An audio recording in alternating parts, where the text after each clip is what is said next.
জয় শ্রী ঠাকুরের জয়, জয় সারদা মায়ের জয়। সারদামণি ছোট্ট তখন 5 বছর বয়স, আর গদাধরের 23 বছর মাত্র। দুইজনের বিয়ে হলো। শক্তি মিলল শিবের সঙ্গে। 300 টাকা পণ পেল রাম মুখুজ্জে, কন্যা পণ। কিন্তু বউকে গয়না দিচ্ছ কি? চন্দ্রমণি গয়না পাবে কোথায়? তাদের বড় দৈন্যদশা। গদাধরের পাগলামি সারুক, সংসারে মন পড়ুক, তার জন্যে তার বিয়ে দেওয়া। কিন্তু গয়না কিছু না দিলে তো নয়। লোকে বলবে কি? লাহাদের বাড়ি থেকে ধার করলো গয়না, বউকে সাজাবার জন্যে পাঠিয়ে দিল চন্দ্রমণি। সুরজুর বাপের কোলে চড়ে বউ এসেছে কামারপুকুর। বৈশাখের শেষাশিশি, খেজুর পাকবার সময়। পাকা খেজুর কুড়োবার জন্য কোল থেকে নেমে পড়ল সারদা। ধর্মদাস লাহা জিজ্ঞেস করলে, এই বুঝি নতুন বউ? সুরজুর বাপ আবার কোলে তুলে নিল।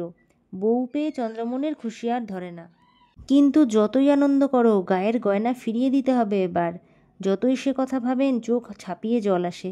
এমন সোনার প্রতিমাকে কি করে নিরাভরণ করবে? তখন শ্রীরামকৃষ্ণদেব বললেন, ভয় নেই, আমি খুলে নেব।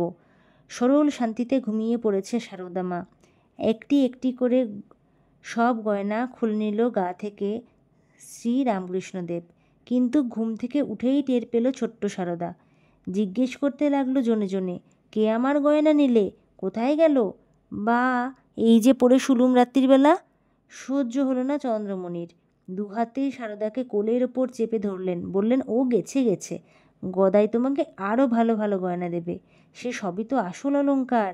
সেবা আর ব্রত, নিষ্ঠা আর সংযম, করুণা আর ভালোবাসা, নিরভিমানতা আর সারল্য, ক্ষমা আর সহিষ্ণুতা, ত্যাগ আর তিতিক্ষা, সুখে দুঃখে ঔদাসীন্য আর কর্মযাপনে অক্লান্তি। ওরে হৃদয়ে, দেখ তো তোর সিন্ধুকে কত টাকা আছে। হেঁকে বললেন একদিন ঠাকুর। 7 টাকা করে পান মন্দির থেকে।